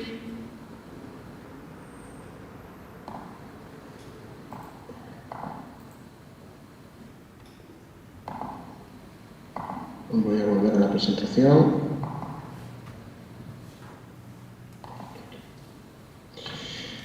Vale, de acuerdo. A partir de ahí, los jóvenes que habéis visto en la película, jóvenes adolescentes de entre 15 y 17 años, continúan una conversación en la que se plantean dudas y realizan una crítica acerca de la forma en la que la historia y la memoria histórica se imparte, o en muchos casos no se imparte, en los centros escolares de España, en las escuelas de España. También se plantean si la historia, y sobre todo una historia como la de España, que tiene un pasado tan presente en la vida cotidiana de nuestro país, puede ser analizada o enseñada desde una perspectiva equilibrada, desde una visión neutral de lo sucedido, o ha de partir necesariamente de un posicionamiento político e ideológico desde el que se deben defender los valores democráticos y los derechos humanos pasados y presentes. Con esta secuencia que acabáis de ver, hemos querido plantear diversas visiones de una misma realidad, utilizando una metáfora visual desde la que hacer coincidir pasado, presente y futuro para dar lugar a un diálogo entre generaciones. El hecho de que confluyan en el mismo espacio una pareja de turistas y un soldado que se ignoran por completo, o mejor, que no se ven ni se identifican, muestra audiovisualmente un proceso de desencuentro total entre lo que ha sucedido y lo que sucede actualmente en nuestro país. Algo que se trata de analizar colectivamente con esta vuelta a la realidad documental que ejemplifican los jóvenes, el experto y el propio soldado que se incorpora a la realidad como un nexo de unión intergeneracional en la conversación posterior.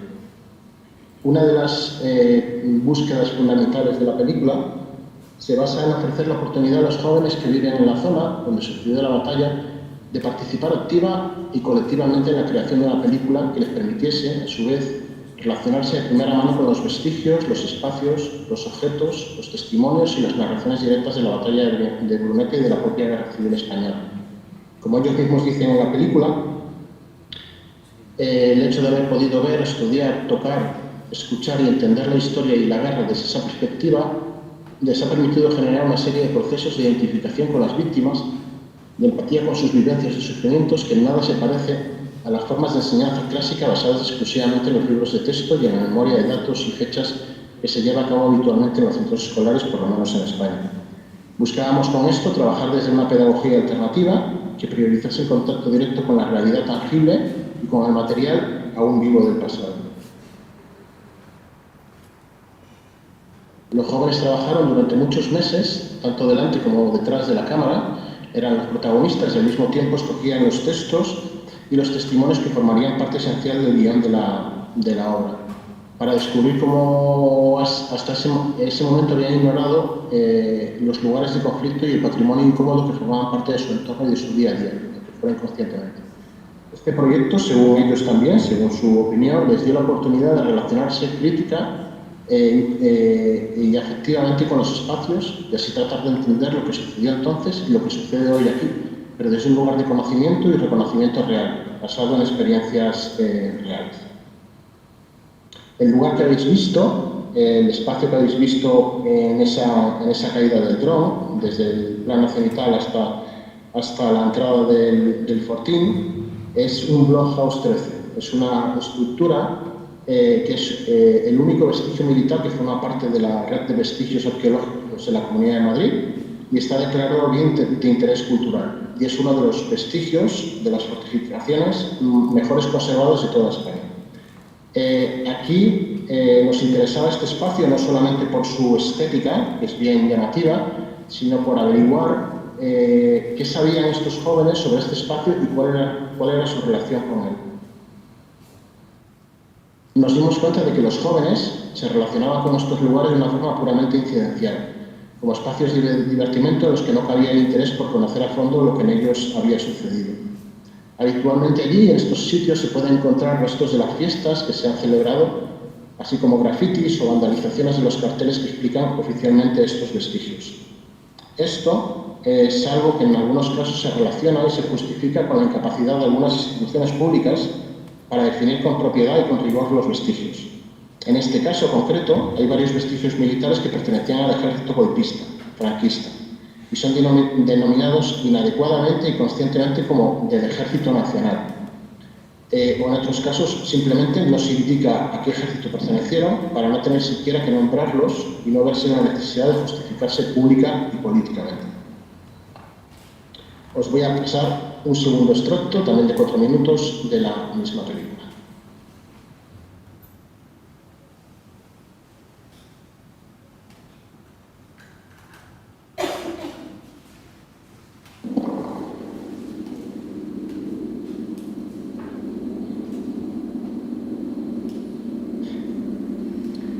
Este está bien para el desenlace.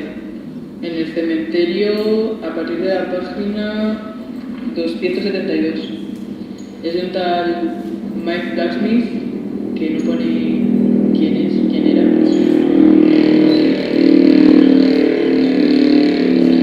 Sí, casa por casa, legionarios irregulares, en 2 pinzas, fueron convergiendo sobre el centro de Brunete, mientras dejaban las otras calles del pueblo bien regadas de sus muertos y heridos. Una hora después, no quedaban unidades de la 11 División Republicana en Brunete, aunque tampoco quedaba Brunete. Nos replegamos a un alto, precisamente donde estaba el cementerio. Era una posición muy buena, y nos dimos a la tarea de fortificarla. Pero estando como estaban, y la situación y todo, es un poco confuso, ¿no?, que no se fueran o que no huyeran. ¿Qué dices, pues? Pues en la siguiente... Amaneció el domingo 25, el día en que seríamos aniquilados. Y la división dejaría de ser operativa. Aunque no relevada.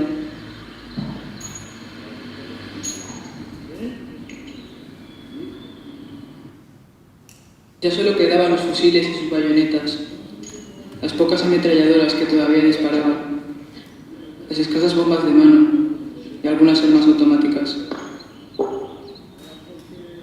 Y para completar este desesperante cuadro, desapareció el aprovisionamiento de agua, de víveres y de municiones, pues toda la línea a lo largo de nuestra posición era en realidad un infierno,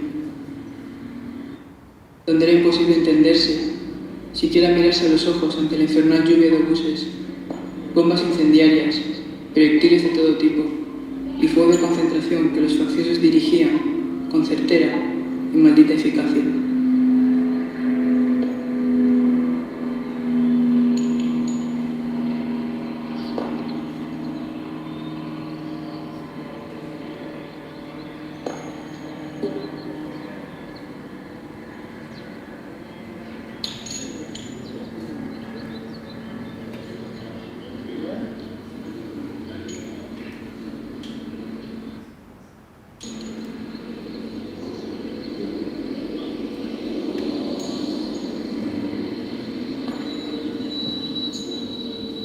Entonces oímos terribles gritos.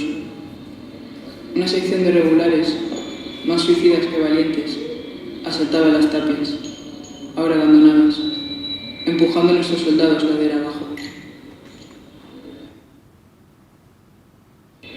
Ese fue el principio. Hice que mis hombres recogieran el material ligero y nos retiramos.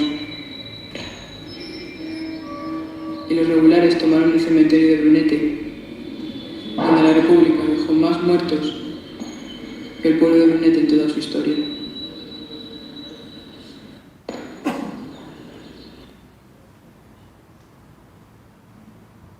Algunos oficiales trataban de reorganizar a la tropa en los olivares, pero nos parecía un suicidio. Los pilotos alemanes nos cazaban como si fuéramos patos. Quienes quedaron en los olivares, hombres de la 14 sobre todo, pero también de la 11, fueron despedazados por los trimotores de la Legión Cóndor. Apenas llegaron supervivientes. Dispuestos a morir allí mismo, la división esperó su final mientras la tarde decaía y toda actividad militar desaparecía. Pero ningún rebelde asomó la cabeza. Ningún avión nos bombardeó. Franco se daba por satisfecho.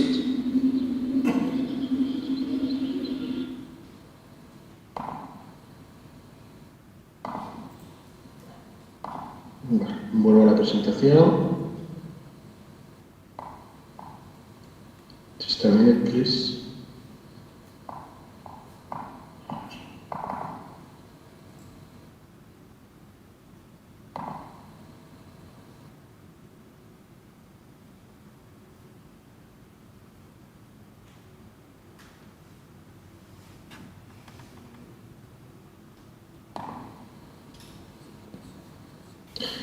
Vale, aquí en esta secuencia lo que hemos mostrado es el cementerio de Brunete, el último día de la batalla, en el momento en el que los aviadores de la Legión Cóndor expulsaban a los últimos soldados republicanos del pueblo, y cómo los audios nos explican a través de los textos de un brigadista internacional, Mike Blacksmith, que están escogidos por una de las protagonistas, de las jóvenes protagonistas. Nos cuenta cómo tuvieron que salir corriendo de esa zona en la que estaban parapetados en el cementerio de Brunete. En este cementerio este plano nos permite ver algunos elementos disonantes dentro del propio cementerio, como esta lápida al fondo del cementerio donde se homenajea a varios soldados alemanes de la región Cóndor muertos durante la Guerra Civil y durante la batalla de Brunete. La lápida tiene un texto en alemán que dice: murieron en el aire por una España nacional en la batalla de Brunete. Este no es el único elemento que hay en el pueblo de Brunete que hace honor a los muertos caídos por el bando franquista, por el ejército golpista franquista. Justo enfrente del cementerio se puede ver este memorial dedicado solo exclusivamente a los soldados franquistas caídos, que fue erigido en 1957. Os voy a pasar un breve vídeo para que veáis y podáis entender qué es lo que estaba escrito en esa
Estos vestigios que habéis visto, o algunos que os enseñaré después, provocan un fuerte contraste, real y simbólico al mismo tiempo, con los trabajos de exhumación de los restos de combatientes republicanos que se han realizado recientemente en Brunete, 85 años después de la batalla.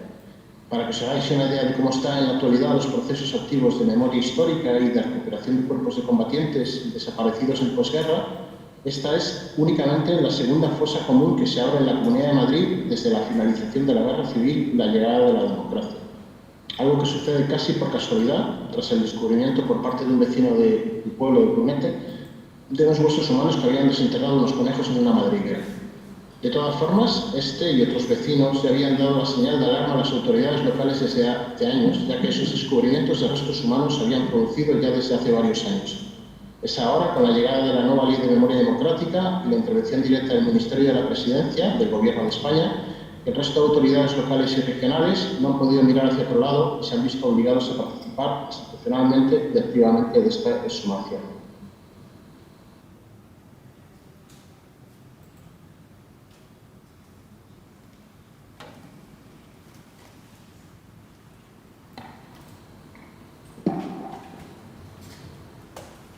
Os mostramos también otros monumentos conmemorativos del franquismo, el escudo del águila preconstitucional en la plaza principal del pueblo, justo frente al ayuntamiento, que son monumentos no explicados, no contextualizados o no resignificados oficialmente, que siguen formando parte de la lógica institucional de estas y de muchas otras localidades de España, pequeñas y grandes localidades de España.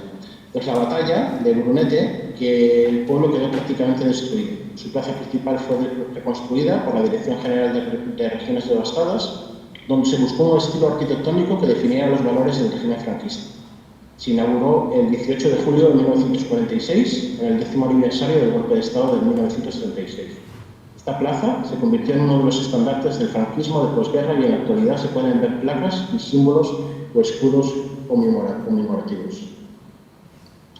Estos son algunos solo de los muchos elementos que se pueden ver en Brunete. Escudos preconstitucionales, placas conmemorativas o monumentos que ensalzan el golpe de Estado de 1936 y la represión franquista. Siguen estando protegidos al haber sido catalogados como bien de interés cultural. Una de las formas que ha encontrado la derecha y la extrema derecha en España para perpetuar símbolos, monumentos y vestigios de la guerra civil española y del franquismo. Y para saltarse las dos leyes de memoria histórica que se han creado en nuestro país y para continuar asimismo menospreciando y humillando a las víctimas y a los familiares.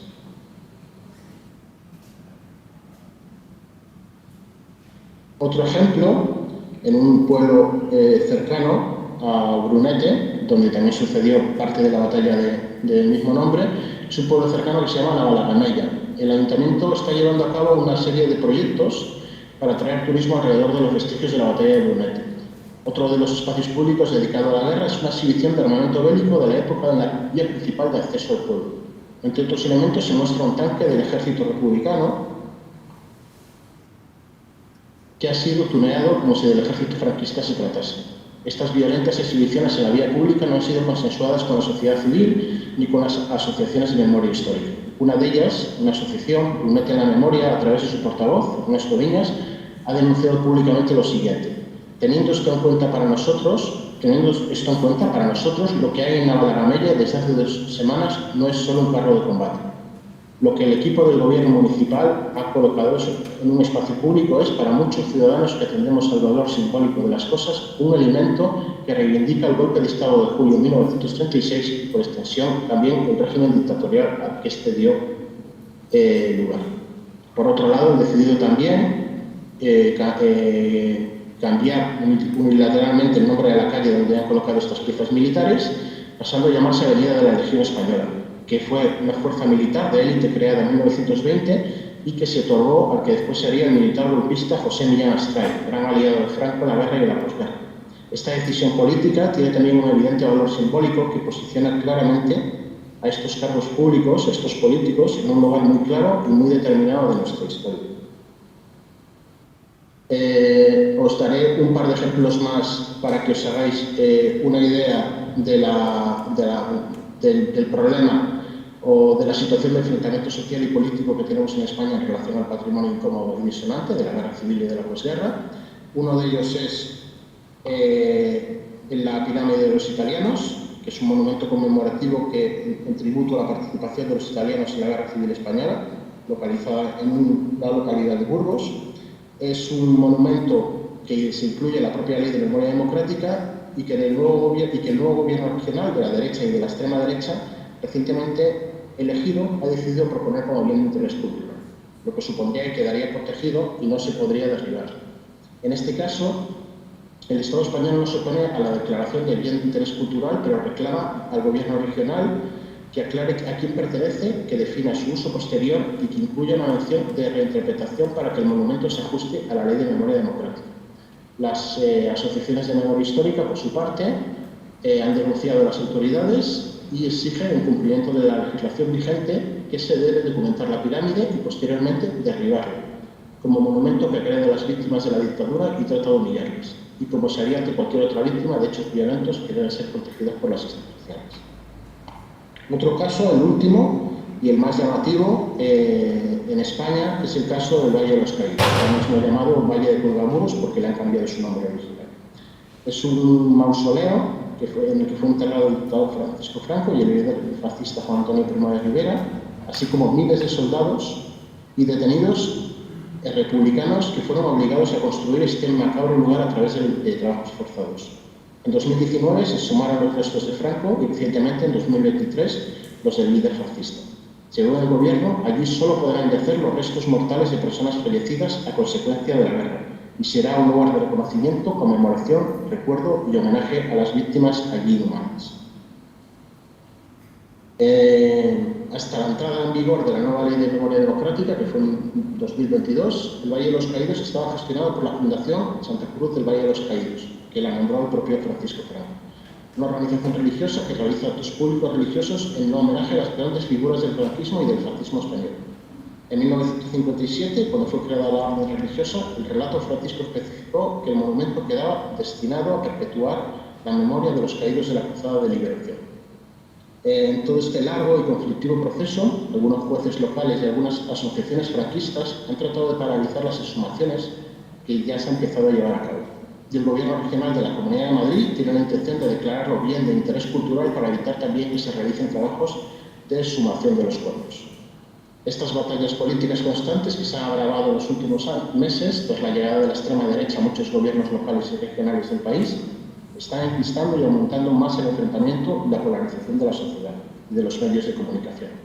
En algunas regiones se está llevando a cabo una política de eliminación y desmantelamiento de las leyes de memoria histórica, dando un paso atrás en todo el trabajo de concienciación y desarrollo de políticas públicas en favor de una mirada reparadora hacia un pasado que está cada vez más presente en nuestras vidas. Finalmente, en el Valle de los Caídos, las exhumaciones se empezaron a exhumar los cuerpos a partir del 12 de junio de 2023. El 20 de agosto de 2023 se entregaron a sus familiares los restos de las 11 personas asesinadas encontradas en una caja e identificadas genéticamente. Y para acabar, simplemente como agradecimiento a todas estas personas, asociaciones memorialísticas sin ánimo de lucro, que llevan años luchando por preservar la memoria colectiva y denunciar las prácticas de olvido y ocultamiento, os pongo aquí dos buenos ejemplos de los muchos que hay en España, de asociaciones que están trabajando en pro de la memoria histórica y del no olvido.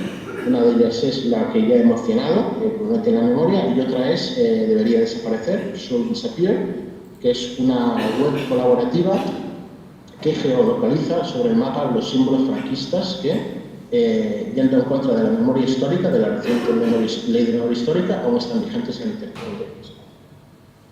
Eso sería todo. Muchas gracias a todos por la atención.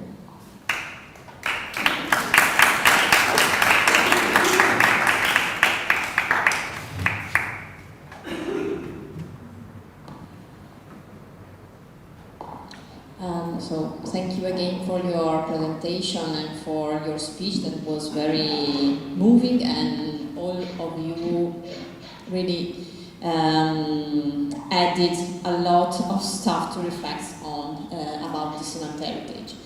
I know that we foresaw to have in this moment some question and answer, but I think that we don't have really time to do that because we let you a wider space for the presentation. So right now, maybe we can make some common reflection, except if anyone in the audience wants to ask anything to our invited speaker.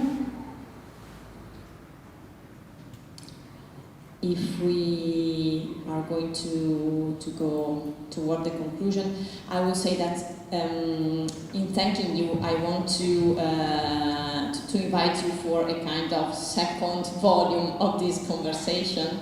So a conclusion than the one we are doing right now.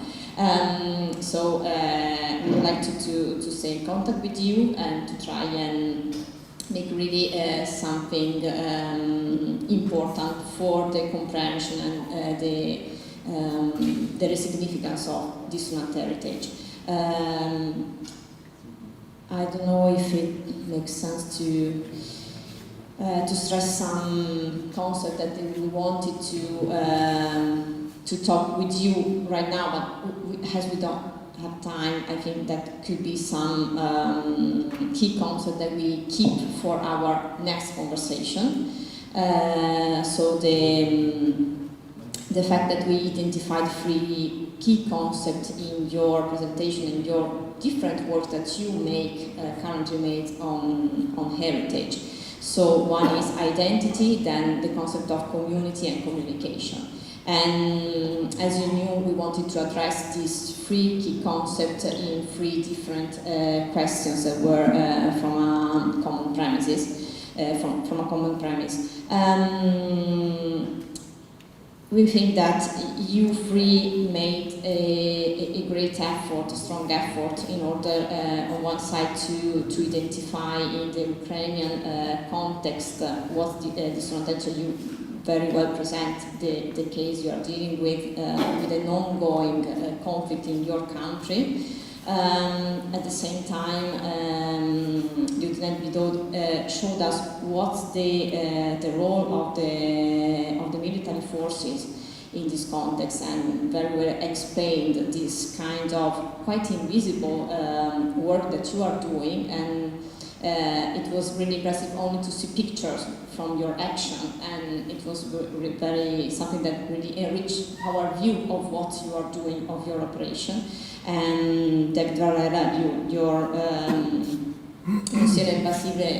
this movie that you showed us in this kind of clip, and I hope that we have the chance to see it, the entire movie. I hope that we can manage to make an event for you to show us the entire movie and to have time to make a debate and discuss furtherly about the work of communication and the role of art and visual art, but in general art in this kind of the context.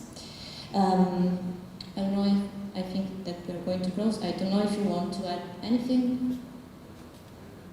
Okay, so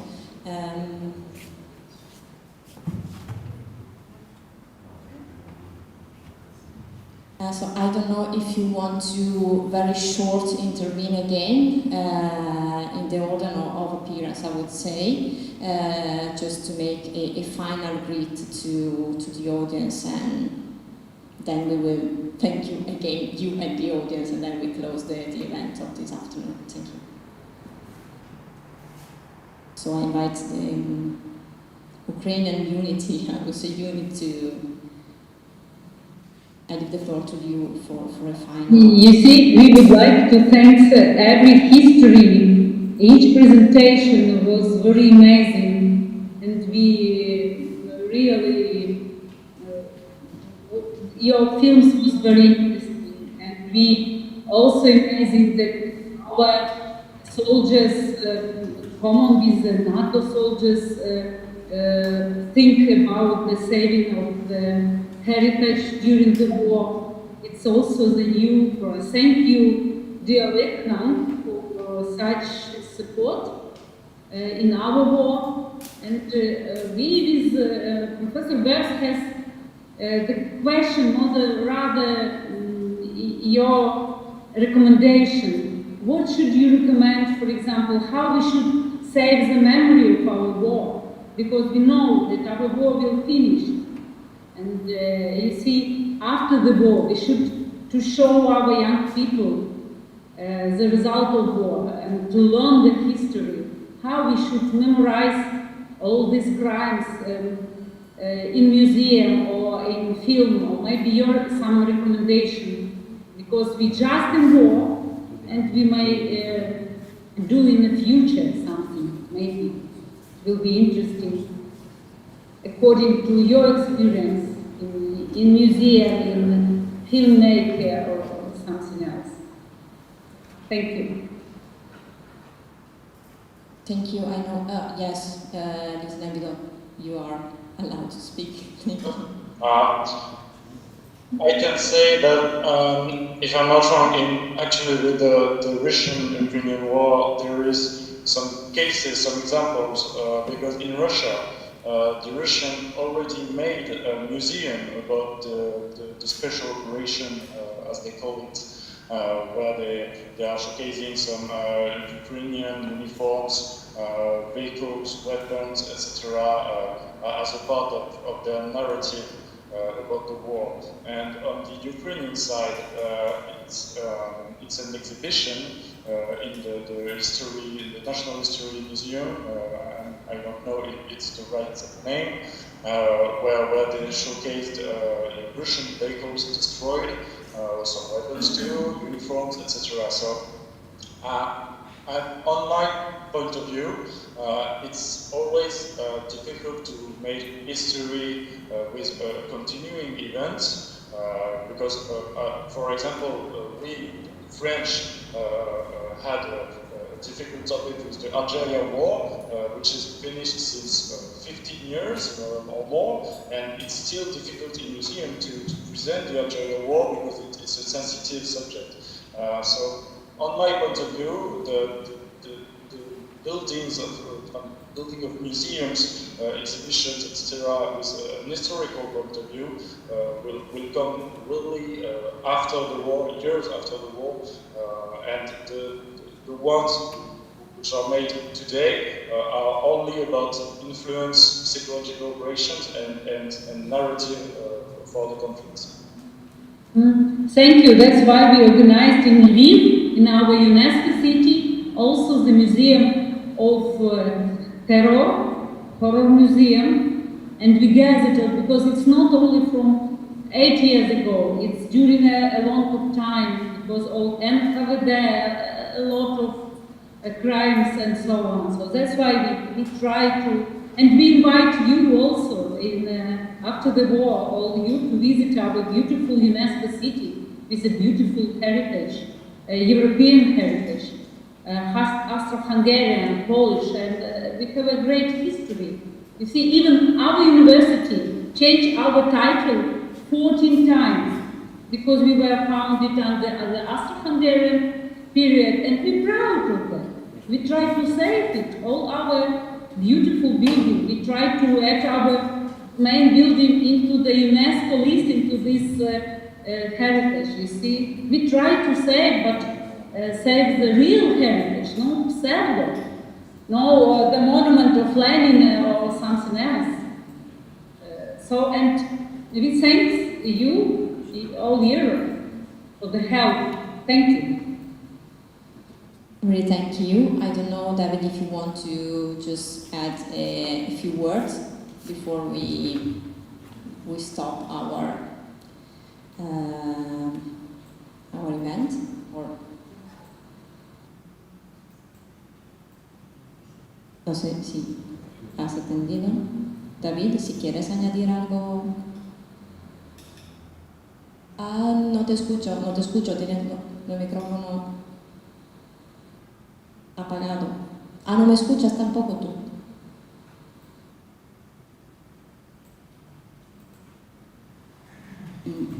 Well, I think we are going to go. So, thank you again. Yes, I would like to take advantage of this for the conclusion, just to thank you all. We truly know that your contribution to our debate today was of outstanding value. So deeply, thank you so much indeed. Unfortunately, we plan to have a final debate, but actually we really don't have enough time because the classroom, the conference room is almost closed. We should organize another meeting sooner or later, of course, to have opportunity to debate, to ask ourselves question and go on working together on the topic. So thank you so much, and thank you, of course, Alessia, Chiara, and Leila for the amazing work they carry on in the past months. So thank you so much, and thank, of course, all the people, scholars and colleagues, they will be with us till now. So thank you so much indeed. Thank you so much, and see you so soon. Thank you.